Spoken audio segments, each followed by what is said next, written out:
Salut, c'est Guillaume. Je vous propose de découvrir un extrait du prochain épisode de Course épique. Course épique, c'est chaque semaine un invité, une course, une histoire hors du commun. Je vous donne rendez-vous tous les mercredis pour découvrir un nouvel épisode et vivre une grande et belle histoire de course. Mais avant ça, place à un extrait de notre prochain épisode. C'était l'année des Jeux Olympiques. On repartait sur la nouvelle saison.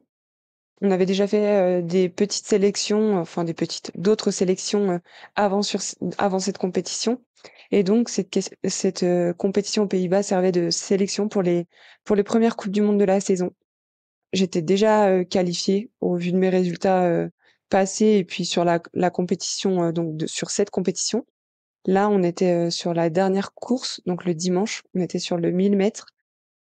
Et, et je me sentais pas particulièrement bien, mais puisque j'avais pas fait des très bons résultats jusqu'à présent, j'avais imaginé faire des finales sur cette compétition, mais voilà. Donc là, j'étais un peu remontée à bloc à me dire bon bah le 1000 mètres c'est un peu ma distance aussi, donc je vais tout faire pour être en finale sur cette distance aujourd'hui.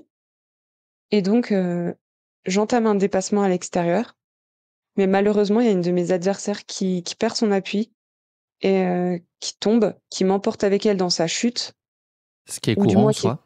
exactement. Ce qui arrive vraiment, vraiment, régulièrement.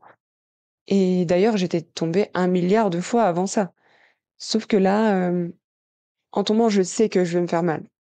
Je le sais parce que ça va vite, parce que aussi, je vois dans quelle position j'arrive dans les protections et donc je le sais. Sauf qu'à aucun moment je me suis imaginée, me fracturer une cervicale.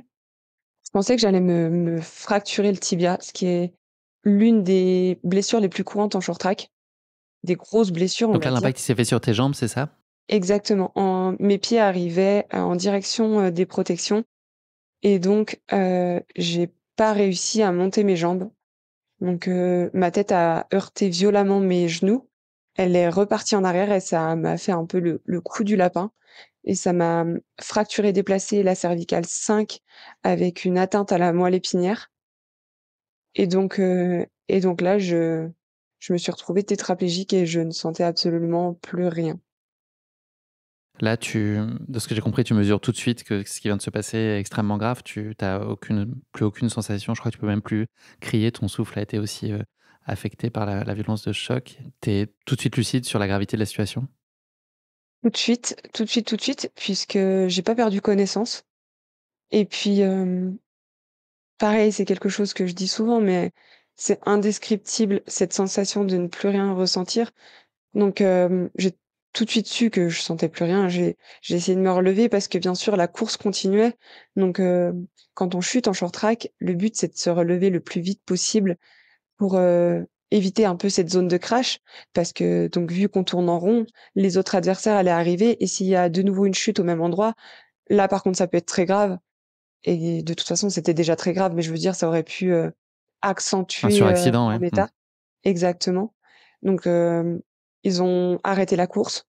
Mon entraîneur a tout de suite, sauté sur les protections parce que pareil, il a tout de suite su que c'était grave. Il m'a tout de suite vu aussi, il sait que je me relève généralement assez vite et que je reste pas ici et puis oui, je pouvais pas crier dans un premier temps donc je parlais, vraiment, tout bas et je leur disais, «Venez vite m'aider, je suis paralysée, je peux plus bouger», et ouais, c'est ça, j'ai tout de suite mesuré l'état physique dans lequel je me trouvais. Donc là, ça veut dire derrière, tout de suite, une hospitalisation en urgence. Faut que tu sois opéré. C'est quoi le type d'intervention? À quel point elle est lourde?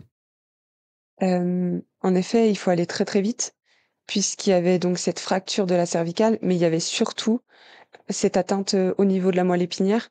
Donc ça fait une compression au niveau de la moelle épinière et une fois que la moelle épinière est totalement, sectionnée, il y a pas de retour possible. Donc ça a été aussi, un des éléments qui a fait que j'ai récupéré, aujourd'hui. C'est que, mon opération a eu lieu rapidement après l'accident. Donc là, ça a été Ça veut un dire peu quoi? long. Quelques heures? Oui, quelques heures exactement. Je pense, à peu près 2 heures après. Si je me OK. souviens bien, j'étais, sur la table d'opération et ça a été un peu long le moment où justement les secours sont arrivés parce qu'ils savaient pas s'ils allaient m'héliporter, s'ils allaient me transporter en ambulance, donc ça a été un peu long et il fallait vraiment prendre la bonne décision au bon moment et et voilà, bon, ils l'ont fait. Tu te réveilles suite à ton opération. Est-ce que tout de suite, tu es dans le refus là de ce qui vient de se passer, dans une forme de déni, en fait? C'est quoi tes premiers sentiments là, quand là, tu réalises au sortir de l'intervention, ton état? Hem, Déjà même sur la glace, j'étais dans le déni. Je me suis dit: «Ben non, c'est pas possible, je vais pas pouvoir rester paralysée, j'ai fait du patin pendant 20 ans de ma vie. Je suis une très, très grande passionnée, une très grande compétitrice. D'ailleurs, je pense que, cet esprit de compétition, il s'est, il s'est révélé vraiment d'année en année jusqu'à devenir vraiment, un peu une obsession de faire la compétition, de faire la course, j'ai toujours aimé ça et la passion du sport, vraiment.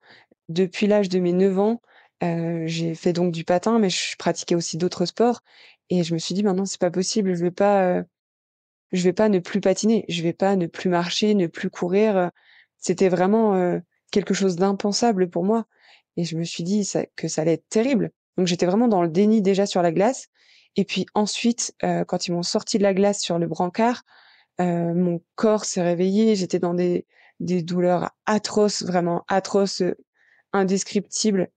Il y a des moments où j'aurais préféré mourir tellement je souffrais. C'est terrible de dire ça, mais c'est vrai, c'était horrible et on m'a donné beaucoup, beaucoup de morphine.